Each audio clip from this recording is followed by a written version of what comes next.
भारत और फलस्तीन के रिश्ते शुरू हुए थे वो रिश्ते बड़े गाढ़े हैं और मुझे लगता है कि भारत की जो विदेश नीति है वो विदेश नीति हर मजलूम राष्ट्र के साथ खड़े होने की नीति है जो पंडित जवाहरलाल नेहरू जी ने, राजीव जी ने, लाल बहादुर शास्त्री जी ने शुरू की थी, उसे आगे ले जाने की जरूरत है। कुछ हद तक ये सरकार भी उसका समर्थन करती है, उसी नीति पे चलती है। मैं एक नज़्म पढ़ता हूँ, फलस्तीन का मुद्दा इन दिनों पूरी दुनिया के सामने। मैं जब भी किसी दर्द को आवाज देना चाहता हूँ तो मुझे अल्लामा इकबाल याद आते हैं। दुआ की शक्ल में मेरा दिल करता है कि मैं हाथ उठाऊं उसकी बारगाह में जो पूरी दुनिया को चलाने वाला है, पूरी दुनिया का मालिक।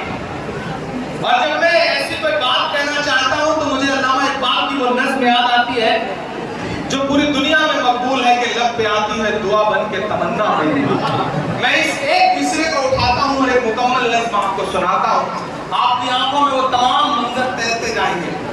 इधर जो लोग बैठे हैं सब थोड़ी देर के लिए मुझे आपकी संजीदगी चाहिए।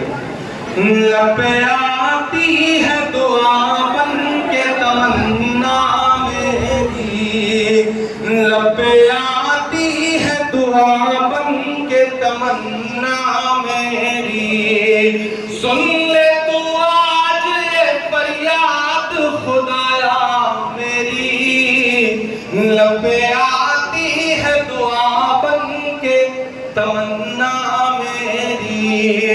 तेरे महबूब ने जिस सिमत किए थे सजदे, तेरे महबूब ने जिस सिमत किए थे सजदे, हुक्म से तेरे वो असहाबे नबी के सजदे, हुक्म से तेरे वो असहाबे नबी के सजदे, सैकड़ों गम लिए सीने में है गमगीन खड़ा, सैकड़ों गम लिए सीने में है गमगीन खड़ा, अब फकत तेरे भरोसे है फलस्तीन खड़ा, अब फकत तेरे भरोसे है फलस्तीन खड़ा।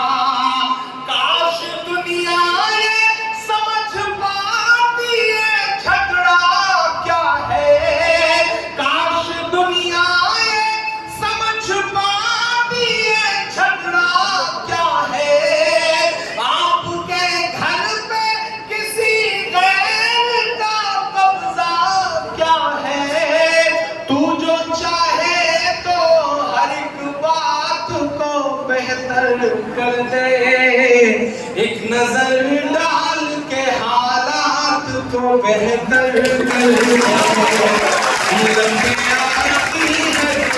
बन के तमन्ना मेरी। मैं जहां जहां गया मैंने इस नज़्म को पढ़ा, क्योंकि मैं खुद इस नज़्म को कहते हुए बहुत रोया। तो मेरे साथ लोग गुनगुनाने लगते हैं तो मुझे लगता है कि आपके मिसरा की हद ये है कि आखिरी आदमी तक को आपका अगर मिसरा याद है तो किसी शायर के लिए इससे बड़ी कमाल की बात कुछ नहीं हो सकती। मैं पढ़ता हूँ अगला बात इस नज़्म का।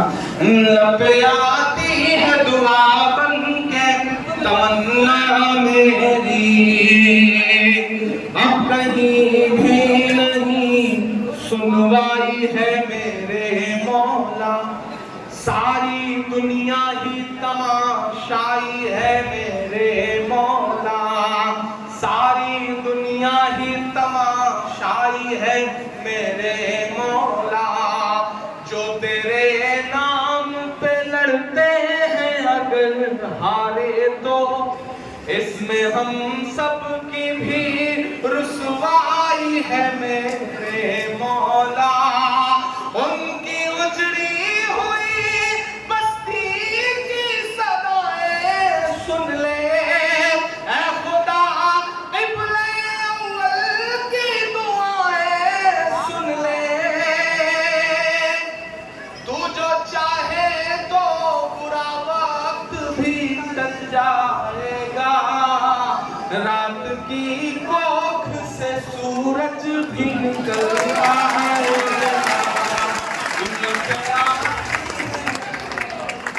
दुआ बन के तमन्ना ये आखिरी बंद पड़ता है इस नज्म का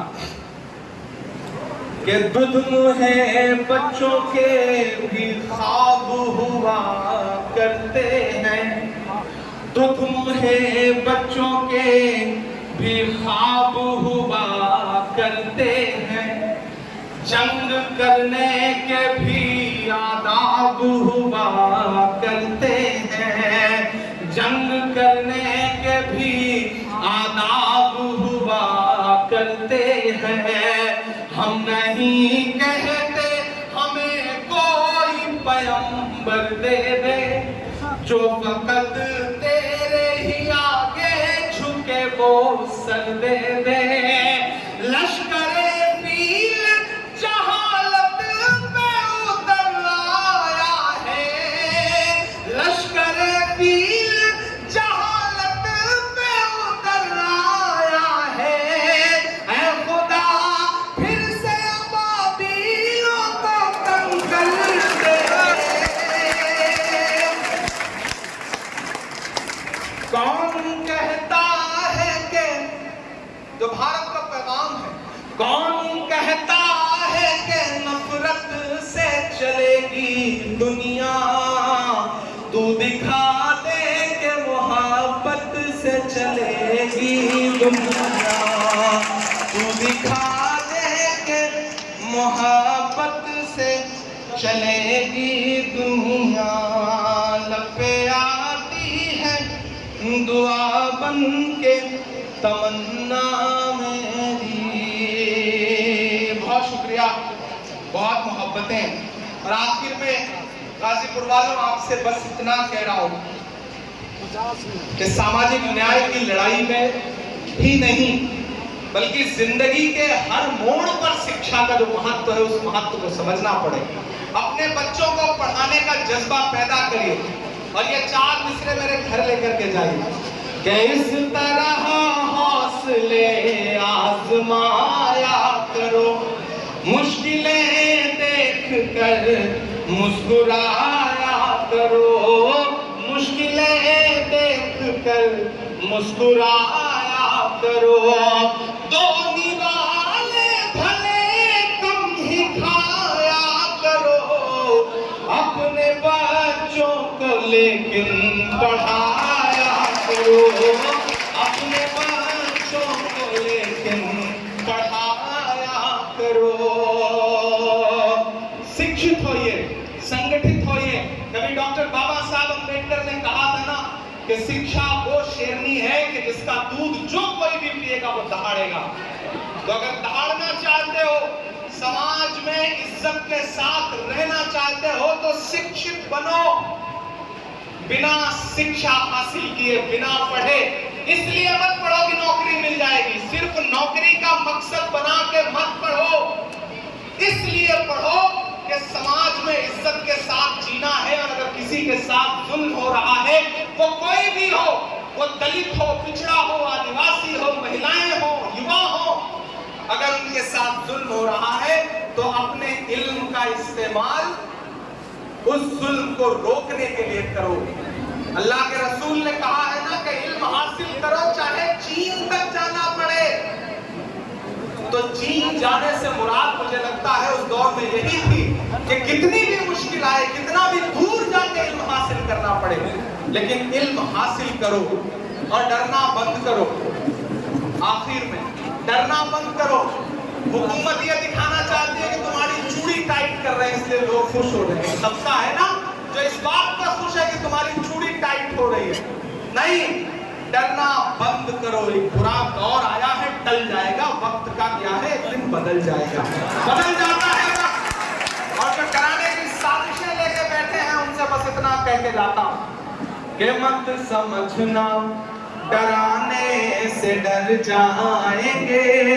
मैंने कहा ना मैं पीर अब्दुल हमीद की सरजमीन पे खड़ा हूँ, मैं ब्रिगेडियर उस्मान से लेकर के डॉक्टर मुख्तार अंसारी की सरजमीन पे खड़ा हूँ, मैं राम उग्रा पांडे की सरजमीन पे खड़ा हूँ। तो ये मिसरे पढ़ के जाता हूँ कि मत समझना डराने से डर जाएंगे। खालिद अमीर साहब ने हमें चाय तक नहीं पिलाई है अभी, लेकिन आपको नाश्ता कराने जा रहे हैं। ये कमाल है खालिद अमीर साहब का कि स्टेज पर चाय नहीं पिलाई तो चलो ये काम तो ठीक ही किया। चाय वाला कोई मसला न रह जाता, ज्यादा ठीक है। देखिए मैं तो आजकल एक काम करता हूँ विश्वविजय भाई, तो राजनीतिक आदमी कभी कभी इस तरह की टिप्पणियां भी जरूरी है कि मैं कहीं किसी होटल पे, किसी ढाबे पे या किसी भी बच्चे को चाय ला करके सर्व करते हुए देखता हूं तो मैं कोशिश करता हूं कि उसे ले जाके किसी स्कूल में एडमिशन दिलाऊं ताकि वो आगे चल करके मुल्क का भविष्य ना खराब कर सके, वो पढ़े लिखे। मत समझना डराने से डर जाएंगे। गाजीपुर के खून का जो उबाल है ना, जो इस मिट्टी का तेवर है ना, जो सरहदों की हिफाजत में खड़ा हुआ गाजीपुर का कोई भी लाल इस बात की परवाह नहीं करता कि सामने टैंक है या पैटर्न टैंक है या कौन है, वो अपनी जान की बाजी लगा करके भारत की सरहदों की हिफाजत करता है। मैं उस मिट्टी में खड़ा होकर के आखिर में आपको पुकारता हूँ और ये मिसरा करता हूँ, आपकी तालियों के शोर के साथ विदाई मांगता हूँ कि मत समझना डराने से डर जाएंगे। अपनी बातें कहना सीखिए, पढ़िएगा तो अपनी बातें कहना भी सीखिएगा। कौन सी बात कहाँ कैसे कही जाती है, ये सलीका हो तो हर बात सुनी जाती है। मैं जब आया मेंबर ऑफ पार्लियामेंट बन के तो मैं ओथ लेने गया, तो मैंने हिंदी में शपथ ली। तो उस समय तत्कालीन उपराष्ट्रपति थे वेंकैया नायडू जी, उन्होंने मुझे बुलाया अपने चैम्बर में और बुला के मुझसे कहा कि मैंने बहुत दिन बाद किसी युवा को इतनी शुद्ध हिंदी बोलते हुए देखा। तो मैंने कहा सर मैं हिंदी साहित्य का विद्यार्थी हूँ। तो वो और चौंके, बोले तुम तो शायर हो। मैंने कहा ये कितना खूबसूरत कॉम्बिनेशन है कि मैं इलाहाबाद विश्वविद्यालय में गंगा और जमुना के तट पर बैठ करके मैंने शायरी और कविता लिखनी सीखी है। जहाँ संगम होता है जो नदियों का, वहां पे साहित्य का संगम होता है। मैं उस मिट्टी से आया हूँ, इसलिए इस सरकार की सारी खुराफातें समझता हूँ और उसको इसी भाषा में जवाब देने का हुनर भी जानता हूँ। एक दिन महिला सशक्तिकरण पे बात हो रही थी तो मैं खड़ा हुआ बोलने के लिए, तो मैंने कहा यत्र नार्यस्तु पूज्यन्ते रमन्ते तत्र देवता। जब मैंने संस्कृत का सूत्र वाक्य सुनाया तो भाजपा के एक नेता बाद में मुझे सदन खत्म होने के बाद बोले इमरान आप संस्कृत का श्लोक सुना रहे हो। मैंने कहा इसमें कौन सा कमाल है, मैं हिंदी साहित्य का पढ़ा हुआ हूँ, अभी तो मैंने एक श्लोक सुनाया है, आपने महिलाओं के खिलाफ अत्याचार बंद नहीं किए तो और भी श्लोक सुनाऊंगा आपको। तो आपको शिक्षित इसलिए भी होना है कि दुनिया को समझने के लिए पढ़ोगे नहीं तो कैसे आगे बढ़ोगे। इसलिए मेरी गुजारिश है भाइयों और खास तौर से युवा साथियों कि अपनी मंजिलें तय करो, पढ़ो और डरना बंद करो। हुकूमतों से ये कहो कि मत समझना डराने से डर जाएंगे, मत समझना डराने से डर जाएंगे, अब के सारी हदों से गुजर जाएंगे। तैयार है ना तालियां आप बजाने के लिए जो अगले 2 मिसरे हैं उस पर? गाजीपुर की आवाम के लिए कहे गए मिसरे हैं वो कि मत समझना डराने से डर जाएंगे, अब के सारी हदों से गुजर जाएंगे, मौत के नाम का खौफ देता है क्यों।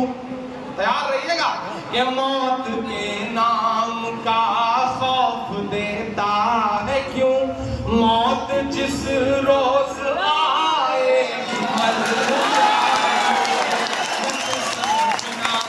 डराने से डर जाएंगे, अब के सारी हदों से गुजर जाएंगे, कि हमने ज़मज़म दिया आबे गंगा दिया,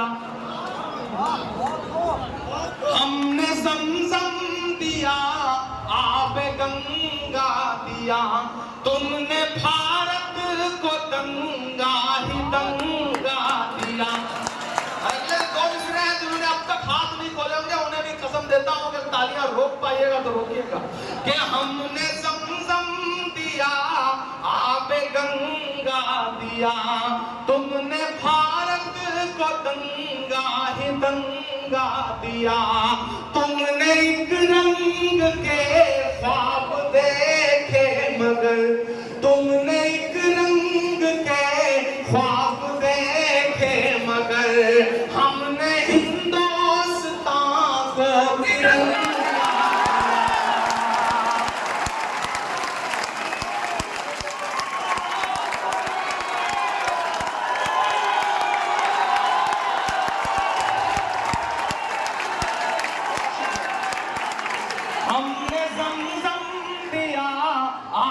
गंगा दिया। जब जब मुझे लगता है कि आप थक गए हैं, तब तक आप मुझे गलत साबित कर देते हैं कि हमने ज़मज़म दिया, आबे गंगा दिया, तुमने भारत को दंगा ही दंगा दिया, तुमने एक रंग के ख्वाब देखे मगर हमने हिंदुस्तान को तिरंगा दिया। ये तिरंगा बदन पर लपेटे हुए, ये तिरंगा, कल मैं याद रह जाऊं तो इन मिसरों से आपको याद रह जाऊं कि ये तिरंगा बदन पर लपेटे हुए एक दिन इस ज़मीन में उतर जाएंगे,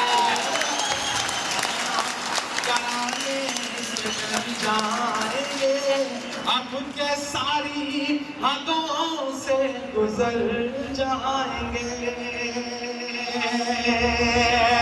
ये तिरंगा बदन पर लपेटे हुए एक दिन इस जमीन में उतर जाएंगे। और ये मिसरा सुनिएगा कि ख्वाब तू देखने लग गया कौन से, तेरी ख्वाहिश है अब सब रहे मौन से, बात इतनी सी है कोई समझाइए, हमने झेले हैं दुनिया में फिरौन से, कि ना इधर जाएंगे ना उधर जाएंगे, ना इधर जाएंगे ना उधर जाएंगे, बन के खुशबू फज़ा में बिखर जाएंगे। समझना डराने से डर जाएंगे, अब के सारी हदों से गुजर जाएंगे। और आखिरी पद पढ़ता है इस नज़्म का कि आँख मूंदे कहाँ तक गुजरता चलूं, ये तो मुमकिन नहीं है कि डरता चलूं, आँख मूंदे कहाँ तक, आँख मूंदे कहाँ तक गुजरता चलूं, ये तो मुमकिन नहीं है कि डरता चलूं, मैं क्या शायर भी हूँ और मुअर्रिख भी हूँ, मैं क्या शायर भी हूँ और मुअर्रिख भी हूँ, जुल्म जितने भी हों दर्ज करता चलूं, आंसुओं की गवाही से लिखता रहूं, खून दिल की सियाही से लिखता रहूं, आंसुओं की गवाही से लिखता रहूं, खून दिल की सियाही से लिखता रहूं, हमने जो कह दिया कह दिया कह दिया, अब ये मुमकिन नहीं कि मुकर जाए,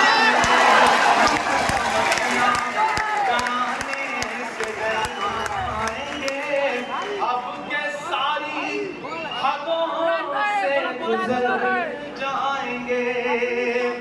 वारिस हसन साहब, खालिद अमीर साहब और पूरी इंतजामिया कमेटी और खास तौर से इस कॉलेज के जो टीचर्स हैं, मैं सबका नाम नहीं जानता, लेकिन मैं उनको खुसूसी तौर पर मुबारकबाद देता हूँ।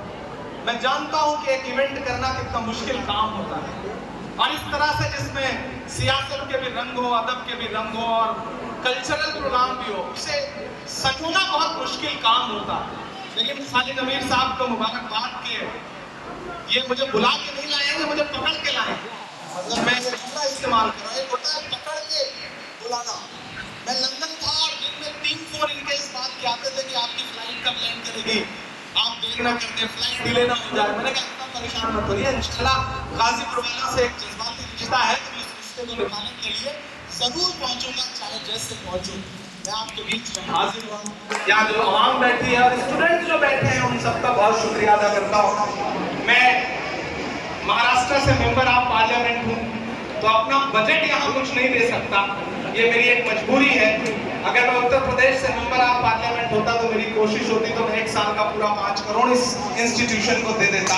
लेकिन मैं ये वादा आपसे खालिद अमीर साहब ये करता हूँ कि आप दिल्ली आइए, चूंकि मेरी कलम यहाँ के लिए फंड नहीं दे सकती, मैं सिर्फ महाराष्ट्र के लोगों को फंड दे सकता हूँ।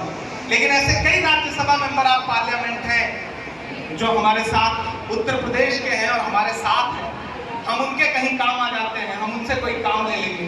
तो आप आइए, जिस तरह से एक हॉल यहाँ पे आपने बनाया है गर्ल्स ब्लॉक के लिए, बच्चियों की तालीम के लिए, और भी कुछ आप करना चाहते हैं तो मुझे बताइए। मैं खुद भले न दे पाऊँ लेकिन फकीर सबके लिए इंतजाम रखते हैं। मैं इस कॉलेज के लिए कुछ ना कुछ जरूर दिलवाऊंगा, ये आपसे वादा कर रहा हूँ। एक ऐसा फंड, एक ऐसी रकम जिससे यहाँ पे कोई हॉल बन सके, कोई लाइब्रेरी बन सके, मैं अपनी तरफ से ये वादा कर रहा हूँ। और दुआ करिए, जैसा उमर साहब कह रहे थे, आने वाला वक्त ऐसा हो कि मुल्क के सियासी हालात करवट लेगी, तो आपकी दुआ नहीं तो आपका ये भाई इस पोजीशन में भी होगा कि इस कॉलेज को बहुत बड़ा दे सके। ऐसा होगा, जरूर होगा, ये मुझे पूरा यकीन है। और उस दिन एमएच इंटर कॉलेज में आके मैंने जो वादा किया या आप खड़े होकर के जो आपसे गुफ्तगू की है, उसके लिए आप आइएगा और मुझे याद दिलाइएगा, मैं इंशाल्लाह खड़ा मिलूंगा। और आप सब साथियों से गुजारिश है, अपने बच्चों को पढ़ाइए। अगर आपके बच्चे का पढ़ने में मन नहीं है तो अपने आसपास के किसी बच्चे को पढ़ाइए, क्योंकि शायद वो पढ़ना चाहता हो और उसके पास पढ़ने के रिसोर्सेज ना हो। बेसिक स्कूल बनाइए, यूनिवर्सिटियां बहुत हैं, बेसिक स्कूल की जरूरत है। बेसिक स्कूल में बच्चों को भेजना शुरू करिए। और इमरान प्रतापगढ़ी आपकी दुआओं की वजह से देश की पार्लियामेंट का हिस्सा है। मुझे याद है कि 2019 में जब राहुल गांधी जी ने मुझे बुलाया तो उन्होंने 3-4 मुलाकातों के बाद मुझे लगा कि ये आदमी वो आदमी है जिसके साथ इस देश की सियासत में सामाजिक न्याय की लड़ाई लड़ी जा सकती है। मैं राहुल गांधी जी के कदम से कदम मिला करके पूरे हिंदुस्तान में चल रहा हूँ, लड़ रहा हूँ। तो मैं आपसे ये गुजारिश करूंगा कि जो भरोसा आपने जता रखा है उस भरोसे को मजबूत रखिएगा। और बदन में जो भी लहू है तेरी अमानत है, जहां जहां हो जरूरत वसूल कर लेना। मैं इमरान प्रतापगढ़ी हूं तो आपकी दुआओं के सदके में हूं, वरना मुझ में ऐसा कुछ नहीं था कि मैं वहां जाकर के आपकी खिदमत कर पाता। आपकी दुआओं ने बड़ा बनाया है। एक बार फिर से आप सभी साथियों का बहुत सारा शुक्रिया। इंशाल्लाह ये इंस्टीट्यूशन, ये कॉलेज जब भी मुझे आवाज देगा मैं सब कुछ छोड़ करके यहाँ आऊंगा, ये मेरा आप सबसे वादा है।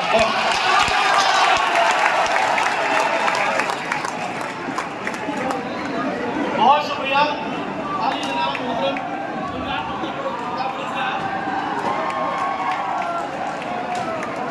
जिस तरह से आपने अपने कलाम को पेश किया, आपके लिए आपकी खिदमत में शेर पेश करता हूँ। दिल नशी तर्ज तकल्लुम, दिल नशी तर्ज तकल्लुम, मुनफरिद हुस्न बयां, दिल नशी तर्ज तकल्लुम, मुनफरिद हुस्न बयां, तेरी बातों में है